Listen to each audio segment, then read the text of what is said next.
अभी मैं आपसे पूछना चाहता हूं, आपके हिसाब से पिछले 3-4 साल में सबसे सिग्निफिकेंट बदलाव स्कूलों में कौन सा हुआ है आपके हिसाब से?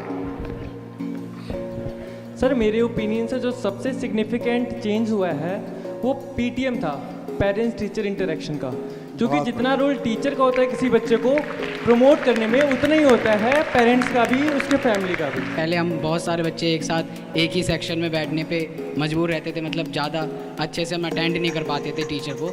पर अब स्कूल में जिस हिसाब से डेस्क और जो क्लासेस का अरेंजमेंट है उस हिसाब से हम ज़्यादा अटेंटिव होकर पढ़ सकते हैं। Okay, exactly. Infrastructure also infrastructure एक सिग्निफिकेंट चेंज रहा है।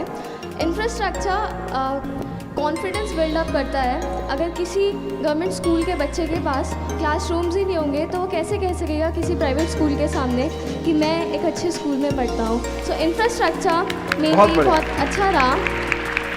जैसे कि हो चुका है, साफ़ सफाई इतनी रहती है, पहले टॉयलेट्स इतने गंदे रहते थे और अब बहुत साफ़ सुथरे रहते हैं।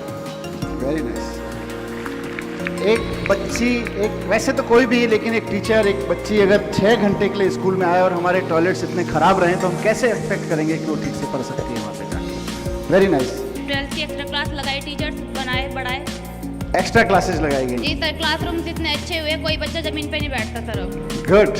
पहले के गवर्नमेंट स्कूल्स में बच्चे जमीन में बैठ के पढ़ते थे, अपनी बैठते, और स्कूल्स में वाटर कूलर प्रोवाइड कराए। गुड। पानी पीने के लिए आ गया ठंडा, जी सर। ठंडा वाला आ गया। वाटर कूलर चलता है कि नहीं चलता? जी सर, बिल्कुल परफेक्ट। बहुत बढ़िया। हाँ जी। स्कूल में डिसिप्लिन और मॉरल वैल्यूज़ के ऊपर इम्पोर्टेंस दी गई है। टीचर्स पढ़ाई के साथ साथ मॉरल वैल्यूज़ जो बच्चों को देते हैं उससे बहुत हेल्पफुल होती है। इतने अच्छे बच्चे हैं, डिसिप्लिन रहना चाहते हैं। मेरे लिए सबसे बेहतर बात ये रही है कि टीचर्स की कंसिस्टेंसी, मतलब अपने पीरियड से 5 मिनट पहले क्लास में आना और 5 मिनट बाद में जाना। बहुत बढ़िया। मतलब बच्चे मन लगा के पढ़ रहे हैं और टीचर मन लगा के पढ़ा रहे हैं। हमारे स्कूल्स में एजुकेशन के साथ साथ को करिकुलर एक्टिविटीज़ जो है वो भी बहुत इंक्रीज़ हुई है, जिसकी वजह से हमारा पढ़ाई में और इंटरेस्ट बढ़ गया है। जैसे आपको कौन सी को करिकुलर एक्टिविटी अच्छी लगी? हमारा स्पोर्ट्स में भी काफ़ी अच्छा रहा है, और हमारी टीचर्स जो हैं हमारा गेम्स के पीरियड, और हमारी लाइब्रेरीज की हालत भी काफ़ी सुधरी है जो कि पहले इतनी अच्छी नहीं थी। और आप स्पोर्ट्स में किस में हैं? स्पोर्ट्स में बैडमिंटन में बहुत अच्छा लगता है हमको। गुड। और कितने % मार्क्स आए? मेरे 92% है। गुड। 90। तो पेरेंट्स और सबके लिए एक मैसेज है कि बच्चे को स्पोर्ट्स भी करने दो, 92 फिर भी ले आएगी। मैं बोलना चाहूँगी, शायद पिछले 4 सालों में गवर्नमेंट स्कूल्स की हर एक्टिविटी में और हर चीज़ में चेंज, मतलब पहले गवर्नमेंट स्कूल्स की रेपुटेशन शायद हम लोग अपने आप में ही पब्लिक स्कूल से कम समझते थे, बट आज के टाइम में एवरीथिंग में इतना चेंज हुआ है गवर्नमेंट स्कूल में कि हमारी रेपुटेशन अब बहुत अच्छी हो गई है ऑल ओवर इंडिया में। तो चेंज ये, देखो स्कूल तो बदला है लेकिन चेंज ये है कि रेपुटेशन बदल गई है। Yes sir. रेपुटेशन बदलना भी जरूरी था। गुड। गवर्नमेंट स्कूल के बच्चे पहले इतना स्कोर करते थे, मतलब पहले भी टॉपर्स होते थे, मगर पहले वो एजुकेशन मिनिस्टर से ऐसे फेस टू फेस भी नहीं हो पाते थे। Good, thank you. ये भी एक change. Sir I want to speak कि पहले जब हम पढ़ते थे गवर्नमेंट स्कूल में तो it was not a issue of reputation. Like private school में जो बच्चे पढ़ते हैं उनका एक अलग ईगो होता है, उनकी रेपुटेशन होती है, लेकिन sir now we feel proud that we can say that we are studying in a government school and it's a matter of proud for all of us. अब गवर्नमेंट स्कूल में पढ़ने वाला बच्चा भी गर्व से कह सकता है कि मैं किसी अच्छे ढंग के स्कूल में पढ़ता हूँ। सर हमारे प्रेजेंट के लिए तो काम हो रहा है, पर साथ में फ्यूचर के लिए भी हो रहा है। आज हमारे आसपास के स्कूल्स में भी और हमारे स्कूल्स में भी मैंने देखा है कि वाटर हार्वेस्टिंग हो रहा है। जैसे कि पानी की कमी इतनी हो रही है कि इन फ्यूचर बहुत ज़्यादा कमी हो जाएगी पानी की, तो आप वाटर हार्वेस्टिंग हमारे स्कूल्स में, ग्राउंड्स में करा जा रहा है एंड देन वो पूरा कवर करा जा रहा है फ्यूचर के लिए। और मिड डे मील जो पहले हम देखते थे, पहले भी बहुत अच्छा आता था mid day meal. 6th class में थी मैं जब भी, दाल चावल वगैरह, छोले भटूरे, ये सब थोड़ा रहता था। Carry on, carry on. हंसने की बात नहीं है, छोले भटूरे अच्छी डिश है। नहीं एक्चुअली सर मेरा फेवरेट छोले भटूरा, इसलिए मेरे मुंह से निकल गया।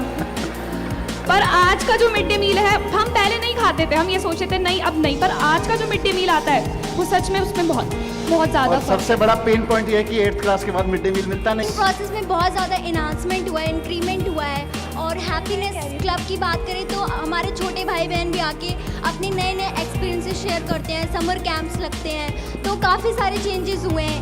कर पहले शायद स्टडी मटेरियल शायद पहले प्रोवाइड नहीं की जाती थी, बट अब नाउ स्टडी मटेरियल प्रोवाइड की जाती है, बट उससे भी ज़्यादा जो स्टडी मटेरियल आप प्रोवाइड करते हैं सर, टीचर सबसे ज़्यादा उस पर फोकस करते हैं। प्लस हालांकि एनसीईआरटी कवर की जाती हैं, बस उसके बाद जो आपने प्रोवाइड की गई हैं स्टडी मटेरियल उस पर भी बहुत ज़्यादा फोकस करते हैं, जिसके बाद से जो गवर्नमेंट स्कूल का लेवल है आई थिंक वो बहुत ज़्यादा ऊंचा हुआ है इससे। ओके, लास्ट चीज मैं पूछना चाहता हूँ। Good evening sir. Hello sir, how are you? Good.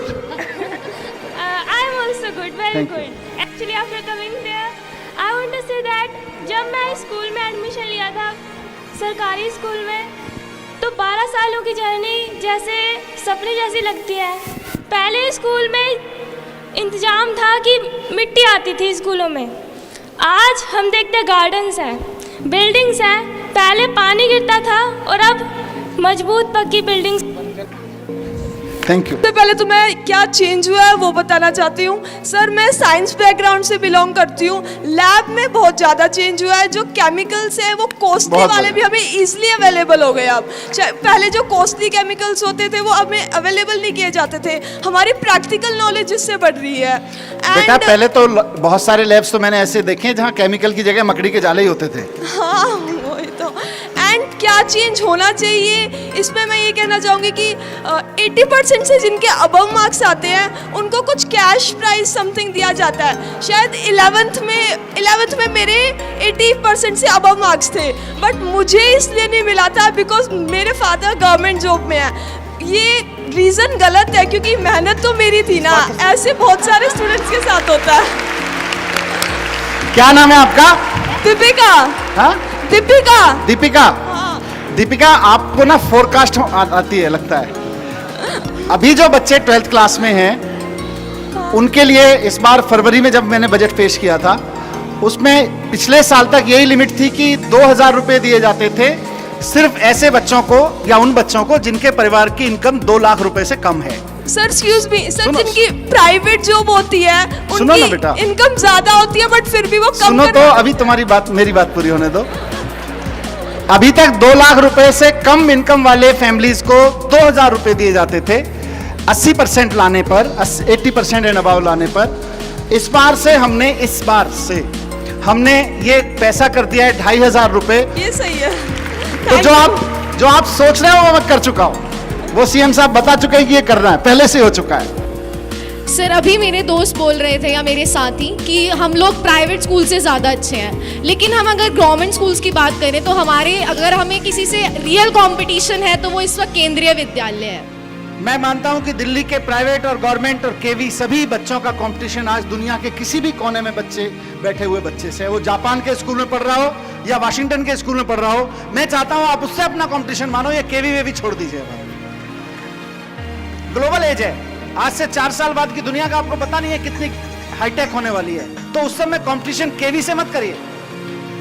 मैं चाहता हूं हमारे स्कूलों में पढ़ने वाला हर बच्चा अपना कंपटीशन दुनिया के सबसे बढ़िया एजुकेशन सिस्टम में या दुनिया के जिस भी शहर में जिसको डेवलप मानता हो वहां के एजुकेशन सिस्टम से अपने आप को कॉम्पीट करे। वो सोचे कि मैं वाशिंगटन, अमेरिका, जापान, यूरोप के बच्चों के साथ कंपटीशन में हूं। ये छोटा कंपटीशन है बेटा, इसको छोड़ दीजिए।